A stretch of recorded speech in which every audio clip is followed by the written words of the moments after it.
Mhm. Hello, everybody. Welcome back to this week. This is week 12. We're going to be talking about anxiety. Before I start, I want to say I have Ruth and Riley here with me. They're going to be adding their notes and their input, if they have any, throughout today. Also, before we start, I want to say that Monday, next week on the 12th of January, we're going to be doing anger management. So that's going to be on a Monday instead of our typical Q&A that we've been doing. And then on that Tuesday, we're going to be following up basically on a book report. It's going to be about social media, and we're going to go over chapter one. Um, and that's going to be on Tuesday, January 13th, both from 4 to 5. So please tune into those next week on the 12th and 13th. To get into today, we are going to be understanding and managing anxiety. Anxiety is something that everybody deals with at some point, some more than others, and some in different situations than others. Anxiety is definitely one of the more trickier things to kind of deal with.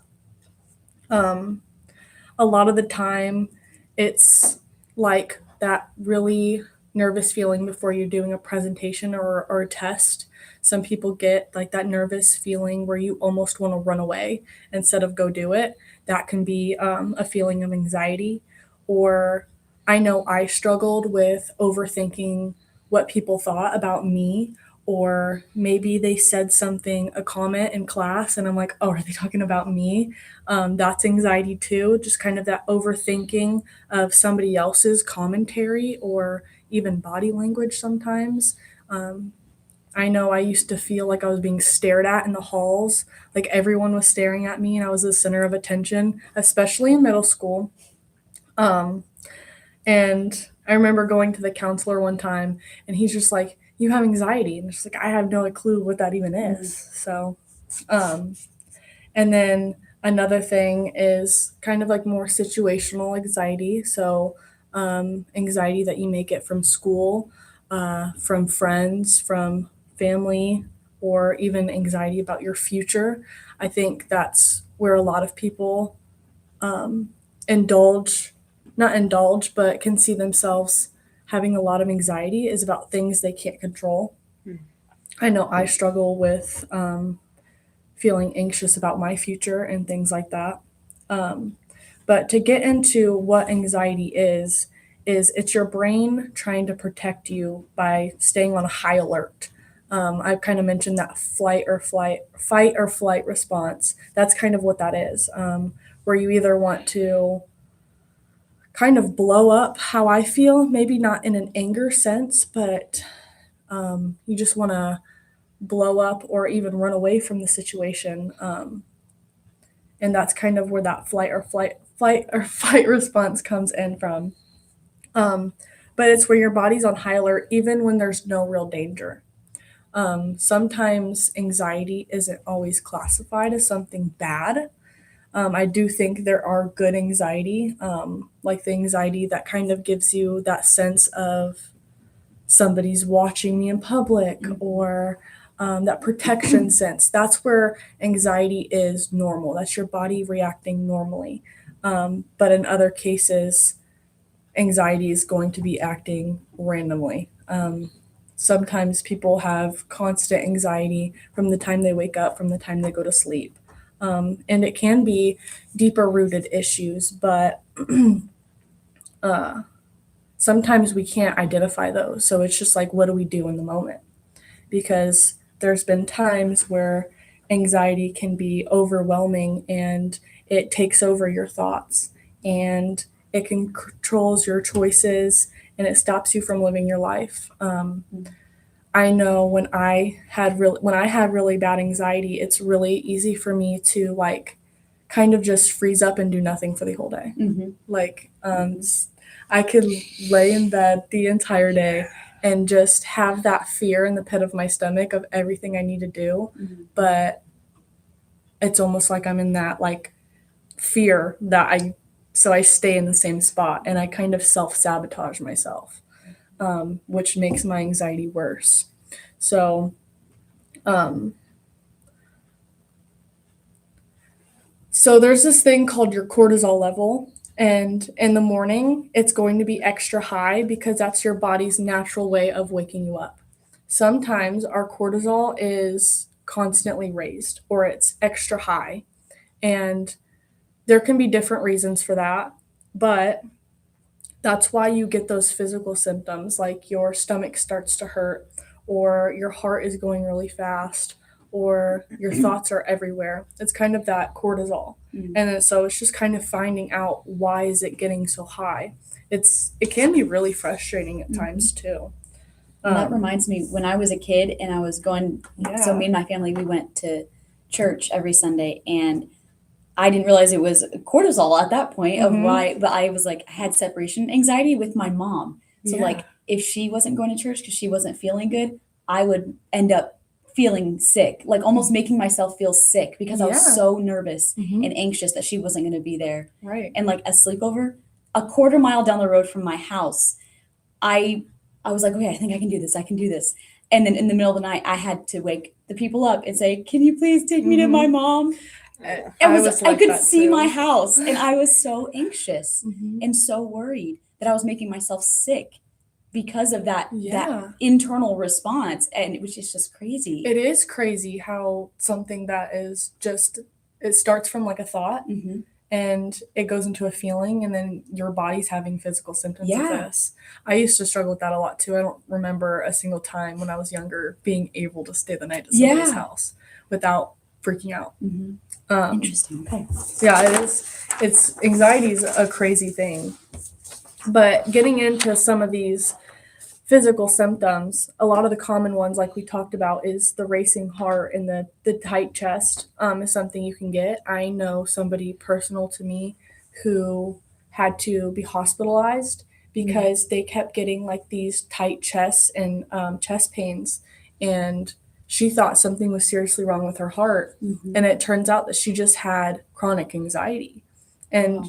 it was so normal to her that the anxiety that she was feeling, she didn't think that it was abnormal because she's always felt that way. Wow. So she'd been living with it that long. Right. Wow. And until she found out that that's not how people are supposed to live, and she went and she found out those medical issues were because of anxiety. She actually started, going to therapy and talking through some issues that she didn't even know she had, which is why it can be so, anxiety can be so crazy. But some of the more common things for me is like the shaking. Um, Kind of another example is like when somebody is confrontation is something that gives me big anxiety. Okay, It gives a lot of really? people anxiety. Um, Going up and even like sharing a boundary can give you anxiety, Mhm. and it can give you those the shakes sometimes. Mhm. Or when somebody's really angry, I notice my anxiety gets really high, and you get those physical shaking symptoms, Mm.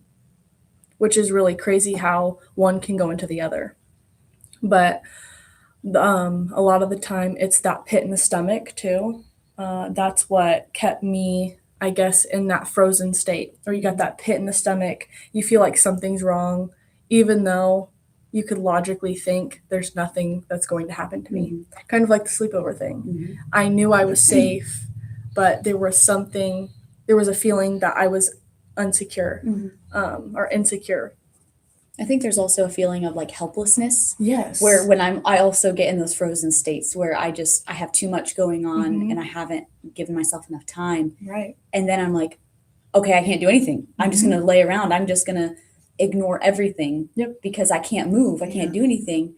And I feel like I'm helpless to change. I feel like I'm helpless to make any decision. Yeah. Even if it's not even related to the thing that's causing anxiety, I can't make any decision. It doesn't even matter if it's even what to eat. It's like I don't even know what to eat, Right. which is crazy. It's like It is really crazy, especially the eating thing. It could, and the self sabotage. Anxiety is my biggest number one thing to self sabotage every time, which it does get easier, but it is really, really easy to dig yourself in a hole when you are going through those times.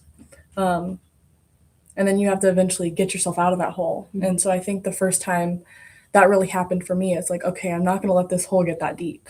And it's hard to manage because it doesn't just go away.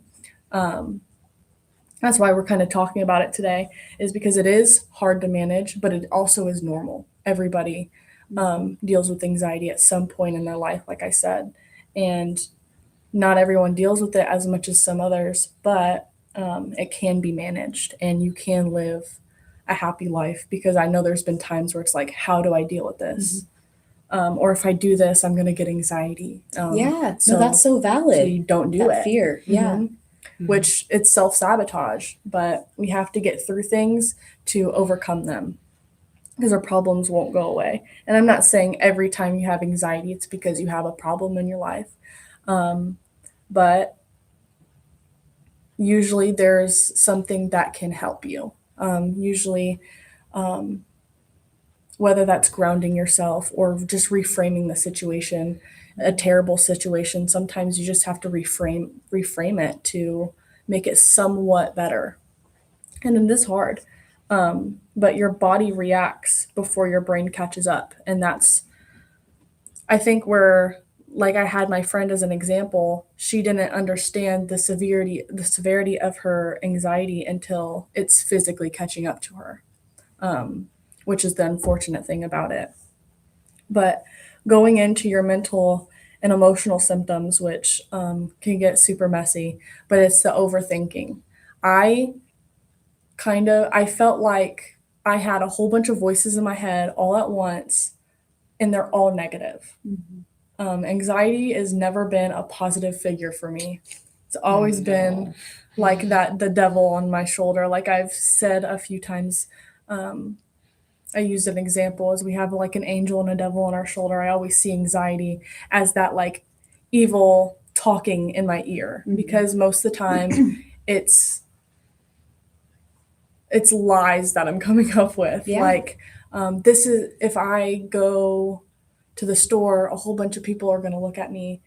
But in reality, everybody is focusing on themselves. And sometimes you have to really tell yourself that to believe it. Yeah. Because you've been telling yourself the opposite for so long. Yeah. Um, I totally get that. Yeah.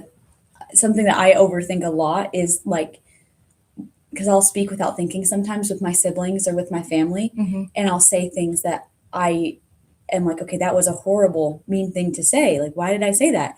And so then I overthink, and I'm like, okay, now I'm just the worst person ever, and I'm starting to tell myself all those lies Yeah. of like, I can't be loved, I'm a horrible person. Mhm. And my dad had talked to me one time about it, and he was like, those things are not true. Like, you're telling yourself these things are not true. And I'm like, what do you mean? What do you mean? I've been telling myself these for so long. But Like, I did this, and yes, that means this. exactly. I Yeah. wasn't allowing any room for grace, any room for forgiveness, but I was overthinking and spiraling Mhm. into those thoughts because I was so anxious about what I had said. And I was like, okay, so that's not normal. So I need to like reframe. I need to Right. reframe what happened and the actual, is this true? Mhm. Is this actually what happened? Right. You know? It's just, yeah, it's all about separating the facts and your feelings. Yes. Because your absolutely. feelings are so big and they're so there and they're Mhm. so, it's kind of like that mask over everything. And it doesn't mean that they're not valid feelings, but you can act accordingly towards those feelings, and it could get you somewhere that you don't want to end up. So that's why it's important to separate the two, but it is tricky. It's very tricky. Another thing is trouble sleeping.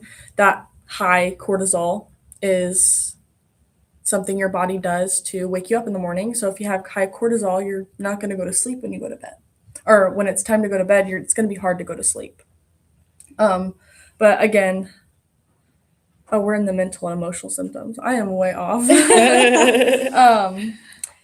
But another thing, we just discussed our overthinking, and it's worst case scenario thinking. I lived in that for a long period of my life. Like, it was like I was living to prevent myself from every bad case scenario there was. Yeah.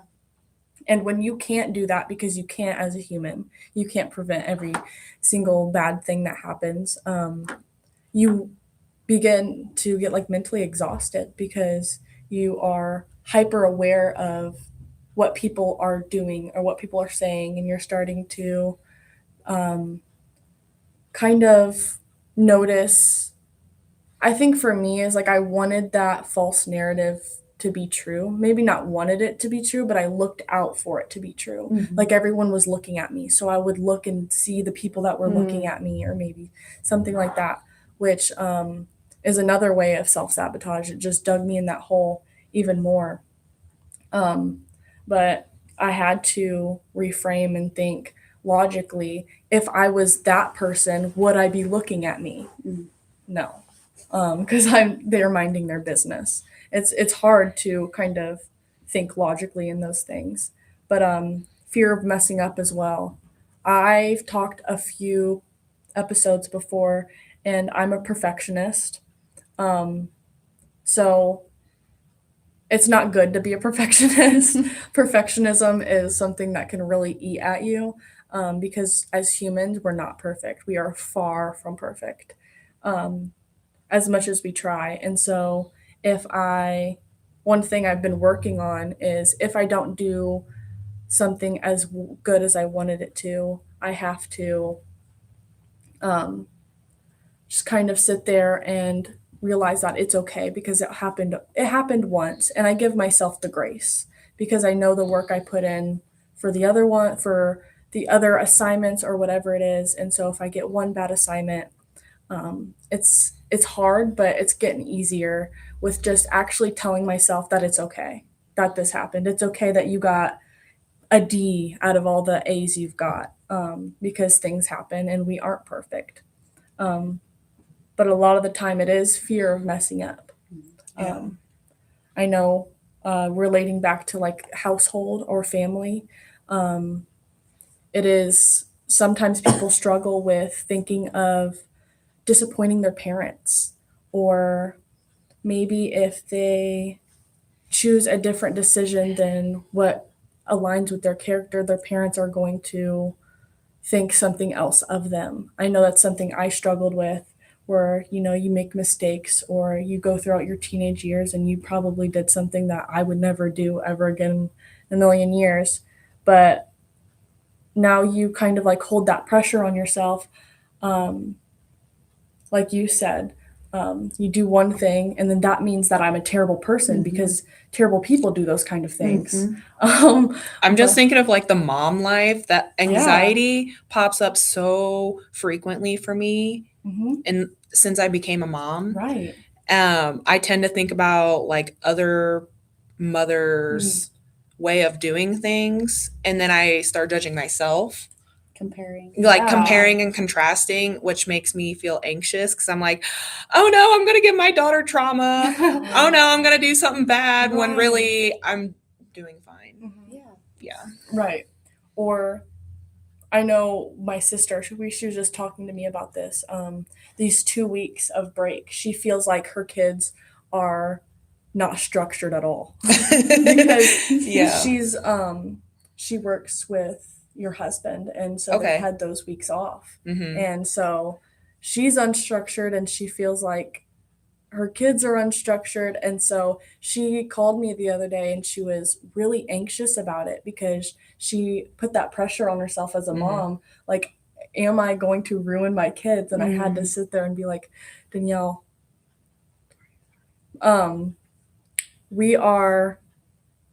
this is only 2 weeks and we are getting back onto track and everything's going to go back into routine and your kids are not going to be traumatized. Yeah. No, I was worried about that too because my daughter had a couple weeks off from daycare Mhm. and she started talking more and she did a lot over break. Yeah. And I'm like, you're kind of a wild animal right now. Yeah. Like, I don't want the school teachers to be calling me and being like, hey, your daughter's kind of crazy right now. Mhm. So anxiety in this time of year is also pretty normal, I would say. Yes, and very, very normal to be high because it is Tis the season for stressful. like, it's holiday season. Mhm. And if you are a parent, it's stressful because your kids are on break and they think they can just, like I said, act like crazy animals Yep. because they're not in that routine right now. Mhm.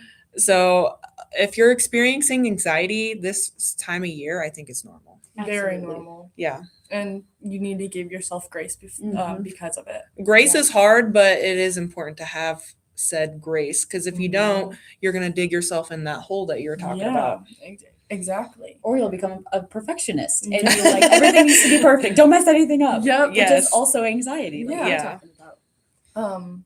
Which is crazy on how many different aspects anxiety can come into your life. Mhm. Yeah. And that's why it's important to be aware of it and manage it, Mhm. which we'll get into a little bit more. But the behavior symptoms is kind of like I was talking about in the beginning, where I wanted to, I can stay in bed all day and have that fear and pit in my stomach and sometimes shame in myself.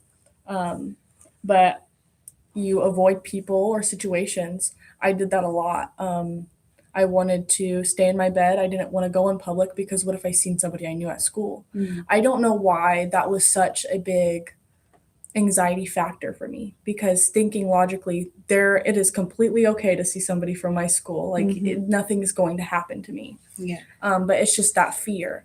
Or I know probably as a mom, I don't know if you struggle with this, but I know a mom we had a few weeks ago, when she was in public, she had that anxiety that people were judging her because of the way maybe her kid was acting or her kid was crying, and so she felt that anxiety. And I'm sure she's had times where it's like, I just don't even want to go to the store Yeah. because Or like being around certain family members that would trigger anxiety to me. I don't know where I was going with that exactly, but even being around family triggers anxiety. yeah, it's for And sure a trauma. I think we're going to talk about it later about managing symptoms. I think once you learn to manage the symptoms, it'll be easier. Mm-hmm. But yeah, being a mom, I don't know where I'm going. So No, yeah, go. it's okay. Yeah. But kind of touching on what you were saying, there has been people like in my family or that I've been close with who have shown me behaviors that are scary. And so when they do come around, it is like that you do have Anxious that anxiety. feeling. Yeah. And that's kind of like that situational anxiety where the cause and effect. Anxiety is definitely a cause and effect. Can be, not all the time, and that's why it is confusing. So yeah, it's definitely really easy to start avoiding those people or choosing not to see those people because it gives you anxiety. But it's kind of I've been watching Stranger Things recently. I've been hearing rewatching all it. about it. And one of the things that has been happening, because I've been rewatching it, is Will, the main character, he gets taken to the upside down. And once he's back into reality, he keeps having these dreams.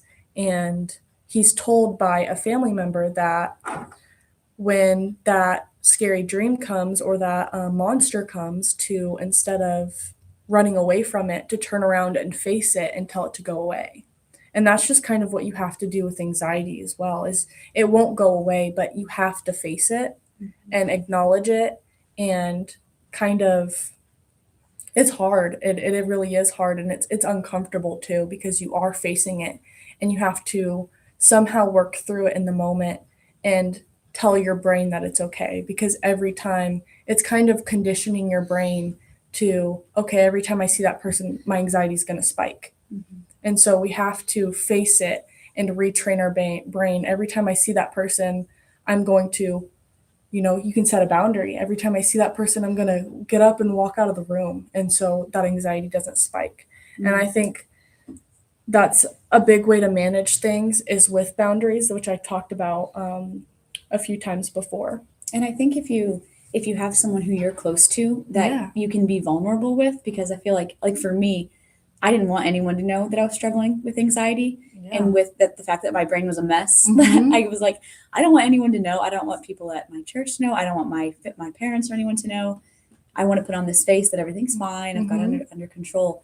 But allowing myself to be vulnerable, to accept that it is real and I am dealing with it, and then being able to talk to someone, whether that's a therapist, whether it's somebody at school, whatever it is, teacher. But being able to say, hey, I'm really struggling with this. Like, how can I, get through this, or what can I do? But even just telling someone really helps. Yeah, it extremely does. And it also helps you kind of put your head back on straight, because in that moment you are in that fight or flight mode. And so sitting down and being kosher and being able to think about things clearly is difficult. Absolutely. And that's why there's measures we need to do beforehand before acting on anxiety, because 9 times out of 10 it's not good. But another thing is procrastinating. I still do that to this day, really bad, and it's one of the things that I need to work on.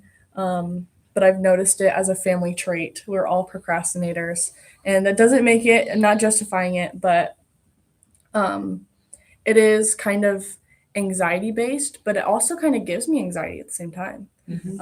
Where you just, sometimes I have anxiety about something, so I put it off so much until the very end and when I need to do it, and then I just get it done and everything's okay. That's when the best work comes. And that's when anxiety can be good too at some point, where like you're going home and you need to study. You have anxiety about a test, so it makes you study. Yeah. In some cases, anxiety is okay. It's like when I need to clean. It's like if I need to clean my house or something. Yes. And it's like, oh my goodness, I have like 5 things I need to clean. I get home and I'm like, okay, let's knock them all out. And Yeah. it's done in an hour. Right. And I'm like, Yeah. why didn't I do this yesterday? Exactly. But it was good because it pushed me to do it. Mhm. Yeah. It does. It really does. But the procrastinating, it can, like I said, it's just an inevitable anxiety hole. I feel like you procrastinate, it gives you anxiety because now you're late on something, or you just have more on your shoulders. But then you also have anxiety about sometimes getting that stuff done, because they sometimes feel impossible. But it's just being consistent with yourself and your brain, and letting your brain know that it's okay to get it done, and it's not going to be life detrimental. I also think social media has something to do with it. It's definitely easier to stay on your phone and watch reels instead of getting something done. Most Especially with like the whole like unrealistic standards of social media. Yeah. Like I feel anxious about like my dishes not being done when I really shouldn't feel anxious about it, because they'll get done eventually. You know, Right. does that make sense? You'll get to it. Yeah, I'll get to it, but I feel like social media especially gives me high anxiety as a mom, because I'm like, I feel like I can't meet up to some people's standards. Right. I see it all the time. I don't remember her name, but she'll get on and she'll yell at you and tell you to get up and do all these things. And she's like, you need to get up, open your windows, clean your house. You need to de-stress your life, which she has good points, but it's just like, dang girl, you're Don't giving yell me at me. anxiety. Don't yell at me. But yeah, so yeah, definitely. Another thing is constant reassurance seeking, which I am terrible at that. Yeah. I feel so bad for my partner, because almost every day, I will go up to him and be like, "You still love me, right? like, we're still in this. We have a kid, and you still want to be with me, right?" Yeah. Go ahead. Yeah, no, you're fine. But it's just that constant. I've been in situations, especially with like partners. I've been in a situation in my life where I would seek out a partner to find reassurance in myself, which was a self-esteem issue, but it also relates to anxiety as well, because if I knew that one person knew that I was a good person, or I was pretty, that means everybody else thought that way. But you break up and you're like, okay, now that person thinks I'm ugly and stupid, and so now I'm basing my opinions off of that one person. And so that's just kind of where it was anxiety, because I couldn't, and identity issue, but I felt that I needed that one person to make me feel whole, or fulfilled even. But kind of going through this process of personal development and finding myself and the things that I'm interested in, it definitely took a lot of that anxiety off my shoulders. I think that's where a lot of my anxiety manifested, was the lack of identity in myself, because you're trying to find who you are, what you fit with. But it was because I was basing my opinions off of other people instead of realizing that my opinions are okay to base it off of. Um, and then just because anxiety shows up doesn't mean something is wrong with you. That's what I used to tell myself all the time. It's just like, what is wrong with me? Like, this has to be something wrong with me. And I didn't mean it in the sense of I'm crazy, but I did at the same time, because I genuinely felt like I wasn't normal, like people didn't experience these things. But it's just I didn't know how to manage them. So we're going to kind of get into those things real quick, and then we will end today's lesson. But I wanted to share with you a breathing technique. So this is the 1, 2, and 3 steps, basically. So you have 3 steps when you have that high anxiety, and it's really helped me. I got this one from a therapist that I went to. She called it box breathing. I've heard it a few other times with, I believe, I don't remember what it was, but it was sex education that we had at school, mandatory sex education, and she would come in and teach us the breathing. So what the 4 fours box breathing, what it is you're going to inhale for 4 seconds, you're going to hold it for 4 seconds, you're going to exhale for 4 seconds, and you're going to hold it for 4 seconds. It's like a box. Sometimes drawing out a box and following it with your pen as you do it can be helpful. But you do that 4 times and it will help you. But you use it before tests, panic moments, before sleep. It really does help you bring you back to earth for a second, because that's where I struggled. Is I would act based off my high emotion right now, and so it would cause a scene, or I would self-sabotage myself. And so just breathing, so that tells your nervous system that you're safe. That's the opposite of anxiety. That's good. So breathing is really, really beneficial. I was gonna say, when I have panic attacks where I'm like hyperventilating and I'm in the hole and I just can't get out of it, definitely breathing while closing my eyes. Because sometimes when you're having a panic attack, people want to come up to you and be like, hey, are you okay? What can I do to help you? And there's literally nothing they can do. No. So I close my eyes and I like hug myself a little bit while I'm Yeah. breathing. And then eventually, when I'm in an okay spot, that's when I'll talk to somebody. Actually, a fun fact I learned from a behavioral therapist that works with autistic kids, hugging yourself like that, or hugging anybody, it's for autistic children, but if you hug yourself for a minute and 30 seconds, I believe, it physically brings down your heart rate and blood pressure. Oh, really? Interesting. It always calms you down, or it's like inevitably calms you down.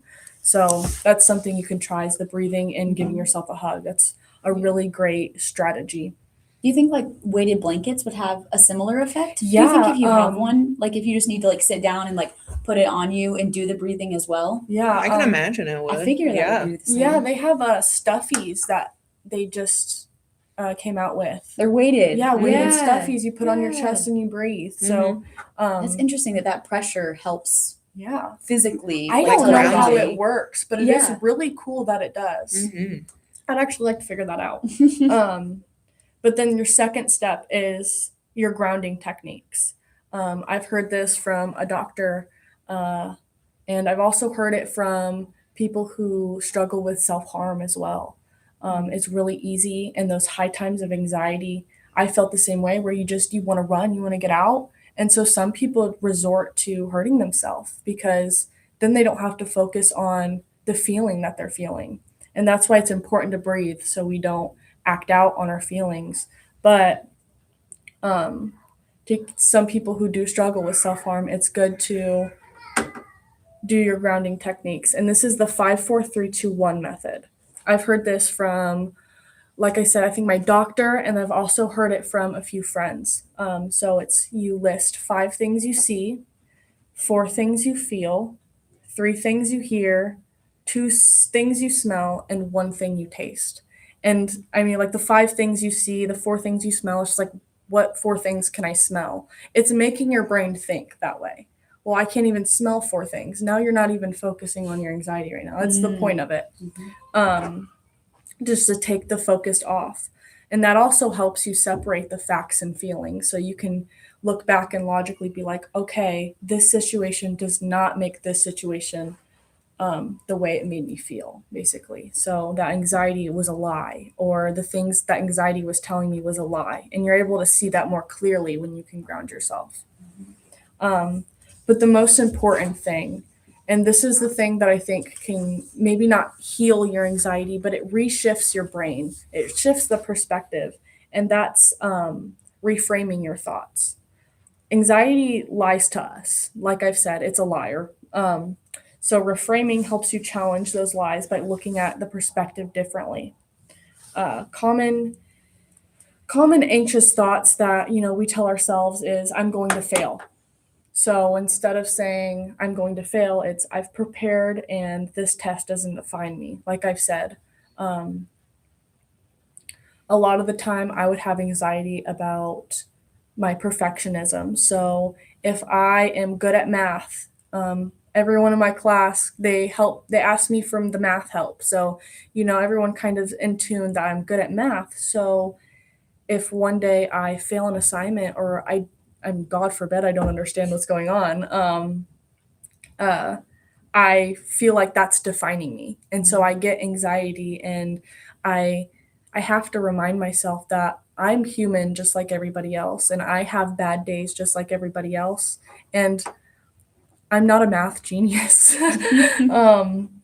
It's also having that humility to go back and say I'm not the best, which I know I have to calm down my pride on my mathematics. But another thing is, everyone is judging me. I struggled with this a lot. I would go to the counselor and have meetings with her every single day over what I can see now as the silliest things. I would always think everyone was looking at me and judging me, and I had to literally tell myself that everyone's focused on themselves. Everyone's worried about themselves. And if they're not, then that's their issue.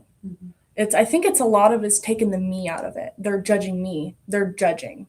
You see how that's different? Or the person is looking at me weird. They're looking weird. It's just kind of taking the you out of the perspective, because that's the one thing you can control. You're not doing anything wrong. Even if they are doing something wrong, that's another person. That's something that's out of your control. I think shifting my thought on that helped me a lot. Another thing is, I can't handle this, or I can't go into the store because someone's going to see me. I've said that many times. Or I can't do this simply because I've never done it before and I'm scared that it's going to have a bad outcome. It's not simple, but you have to tell yourself that you've done hard things and that you can do this too. And even if the outcome is bad, you can give grace to yourself enough as a person and know that you did your best and take it as a learning experience. I think that's helped me a lot too, is taking things as failures and making it more into a learning experience and how you can do better. Absolutely. But a tip I want to share is something I've talked about when we talk about positive and negative self-talk, which that's kind of what reframing is talk to yourself the way you would a friend. I know there's been some situations where I've even talked to myself like I was talking to a different person, like literally, to kind of help me process some things. And I think that's also really beneficial. Is there anything else that you guys wanted to add based on that? Okay, perfect. I kind of feel like Yeah. this is just from the Bible. I'm thinking that Jesus, he taught us to examine our fear, worry, and anxiety. I found it on Google. It says that the anxiety kind of clues us in as to who or what we're valuing or we're kind of worshiping in that Yeah. moment of like, what is most important that's causing the anxiety? Is it me? Is it this other person? Is it the situation? Like, who am I focusing on Mhm. that's causing this anxiety? So I think for me, it's been helpful to focus back on God and Yeah. remember, okay, you're still in control. This Mhm. is still okay. Yeah. Like, you're still with me. We talked about in Psalm 23 last week about that God is always with us. So I think for me, it's important to bring it back into perspective. Yeah. Like you were talking about, like come back down to reality Yep. rather than living in those feelings. Mhm. So It's really that's easy all. to do. And I'm glad you said that too, because the other day, I asked myself, and I was talking to God as well, and it's just like, why every time I'm around this person, it's like I am hyper fixated on them because of the anxiety they make me feel. And it's just like, why am I hyper fixated on them? I know what they've done and I know why I feel the anxiety, but it's not doing me any good because now I'm not being able to focus on myself and my character. Yeah. And it's hard to stay in character sometimes when that anxiety rises. And I was asking God, and I picked up the Bible and I read a chapter that I needed to read. It told me exactly what I needed to hear. And so, that's something that you could help, or something that people can pick up, that it definitely helped me as well, as a relationship with God, because he gives us a Bible, and it's a Bible of guidance, and you read it and it really does help shift perspectives if that's something that is hard for you to do. I want to wrap up by saying that anxiety is normal and it is common in most. A lot of people have anxiety, and you are not crazy for having it, and you are not broken for having it, but you can help yourself. I think there's a difference in that. You definitely can help yourself in the situation, using your coping mechanisms. Not all the time is anxiety going to go away. God doesn't promise us a life without anxiety, but coping doesn't mean anxiety disappears either. But it does mean you manage it. And it does become a lot easier when you learn how to manage it, because once your anxiety comes up, you already know what to do. You've set boundaries with yourself, you set boundaries with others, and it kind of is just another skill that you picked up. So it's definitely something you can learn.